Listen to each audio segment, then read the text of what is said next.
Diane? Diane? Looks like there's some water leaking.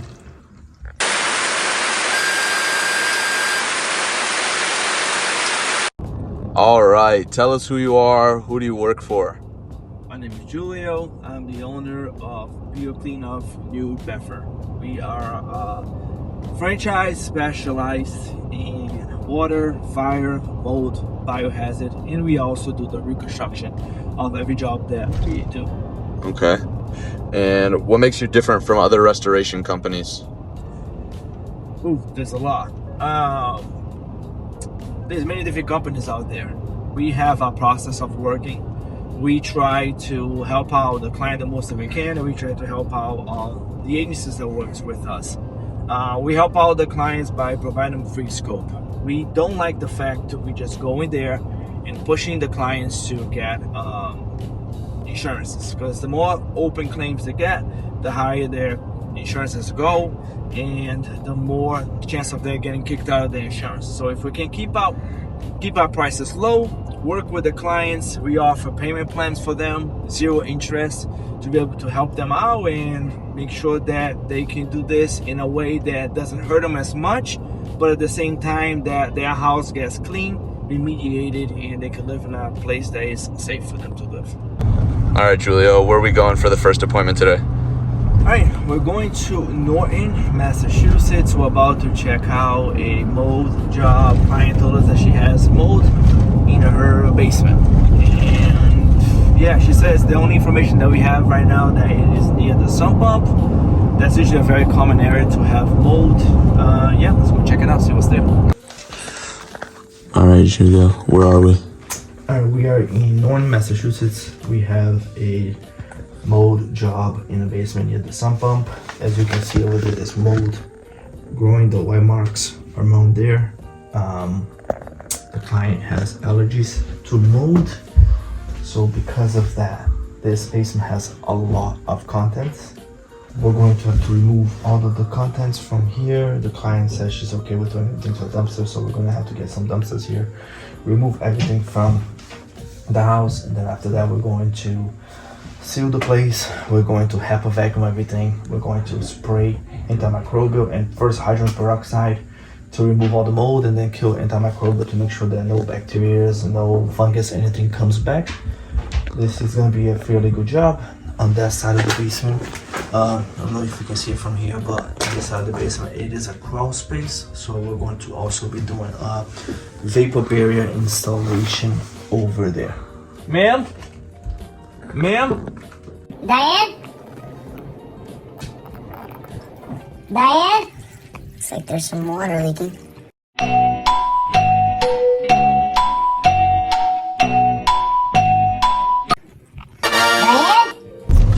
All right, Julio, give us a little bit of a debrief after we left that house. All right, so she clearly has mold growing there. There is no mold testing. We always recommend clients to do a pre-test, air quality test, walls, but the client doesn't want to do a test. She has a crack on her foundation right above where the mold is growing, so it leads me to the reaction showing that mold is growing due to that crack. Mold is a living organism, which means that it breeds just like we do. So as it breeds, it lets out spores. Mold spores throughout the entire basement. Brother, The longer mold is there, the more it's spreading out its spores, the more it's spreading out the mold. So all of her contents, all of her floor, the walls, everything has mold. But just because it's not visible does not mean that it's not there. We have one specific area that the mold, as that we can see, is visible. But everyone else has mold. It's spread all over the place. So the proper way to clean a place is either cleaning the contents, that could be a long, tedious job, or throwing it out. We can decide as a company whether or not something is priceless or not. Something is worth keeping it or throwing to the trash. We leave that up to the customer as a company. We just give them all of the information, everything that's happening, everything that's going on there, and then we let the customer decide. This specific company wants everything into the dumpster. So we're going to be throwing everything into the dumpster, and then we're going to be cleaning the entire basement. She has allergies. Even if you don't have allergies, mold is not good for your health. Mold is not good for kids. We need mold to breed. We need mold to survive. Mold is everywhere. But there are certain levels. You should always compare, as a mold company does. They compare the mold level from outside, and your inside of your house mold has to be comparable to the mold levels outside. You usually want less mold than what is outside. And the more mold you have, that becomes an issue. But it does not mean that we're going to fully remove mold. We're just going to reduce mold levels to a safe area where you can live and have normal things going on in your house without damaging your health.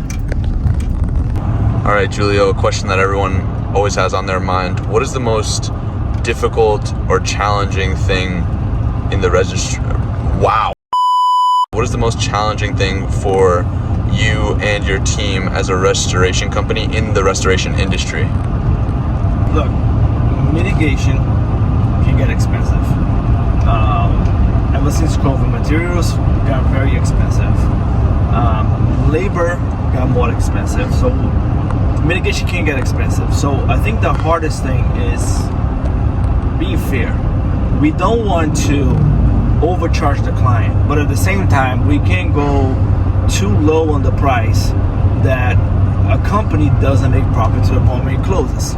Sometimes we walk into a house and we see houses falling apart from water damage, from a fire, from a mold, and of course we want to help the client, but we can't also go too low. So being fair and make sure that a price is on point where we can make a profit that is necessary to keep the company running, and make sure that the client can afford and be able to do the job. I think that's the hardest part of the job. And on the flip side, what's the most rewarding part of the job? But when a client is truly willing to give a Google review, they go there and they say out of their hearts exactly what they thought, and they're happy with the job, and they see a satisfaction, not just only on their words, not just what they type, but on their faces. Yeah, that's definitely the most rewarding part of the job.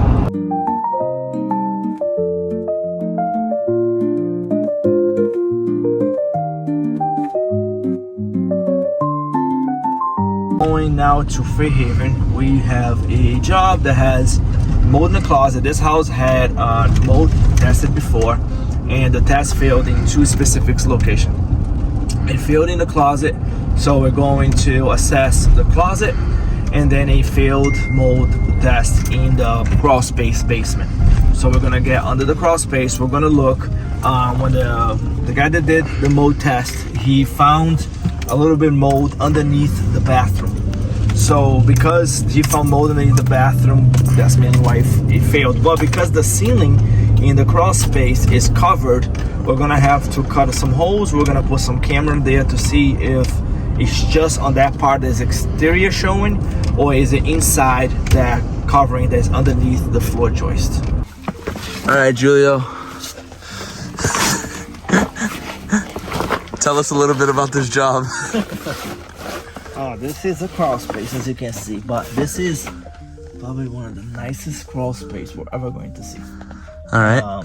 Small, but it's clean, it's organized, and it's vapor barriered. Like, as you can see, you have some mice traps there, but the mice haven't actually got on it. So that means that hopefully that's a sign that we don't have any companionship here down here. Okay. Any Mickey Mouse.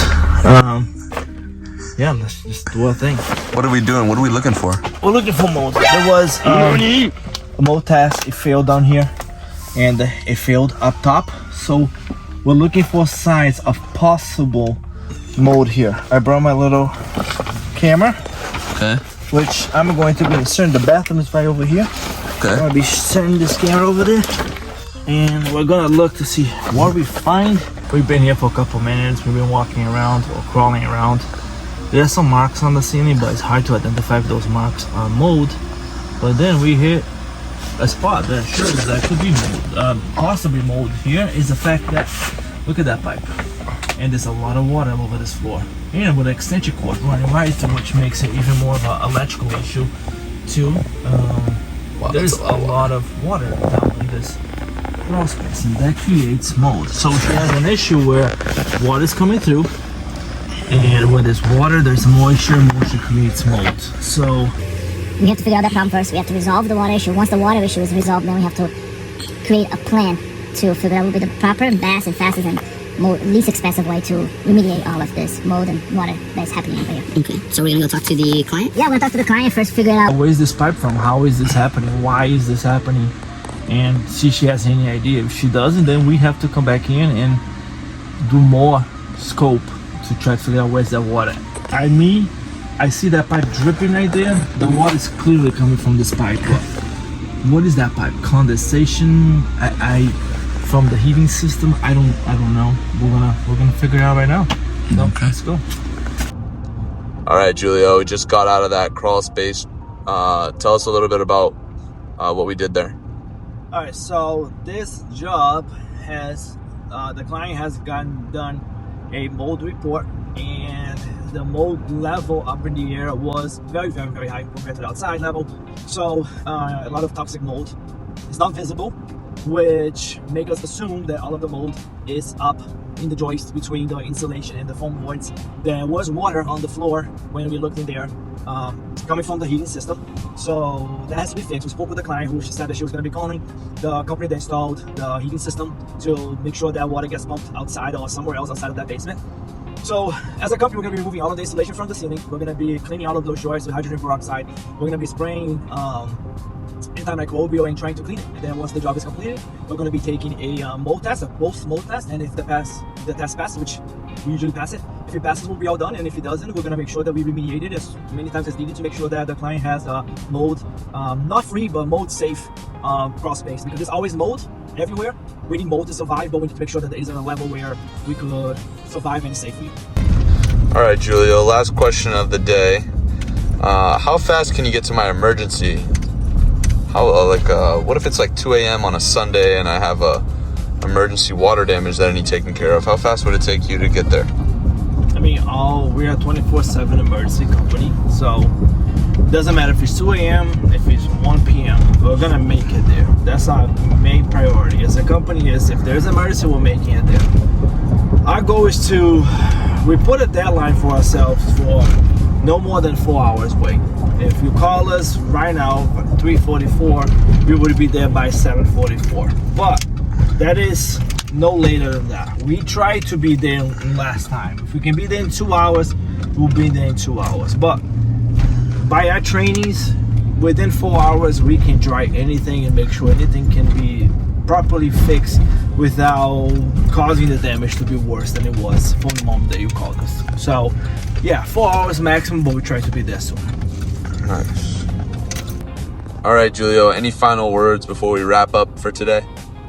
I mean, yeah, as a company, our goal is to always, first of all, we don't try to demo. We try to make sure that we can dry it in place, make sure that we can help the customer by doing the least destructive and least expensive way to fix their house, whether it's from a water damage, from a fire, from a mold. If we can fix it, we can dry it, we can clean it, we will. And try to help our clients that, I mean, we never know when the disaster is going to strike. The disaster could strike right now, and as a company, we try to be there and to help the client through this problem, either the mitigation way or through the rebuild, and make sure that we can do it in a way that their house will be put back together and it would be clean in the least expensive way.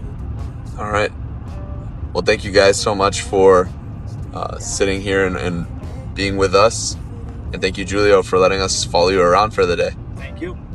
If you need time, just take your time, honey, I get it, I get it, I get it.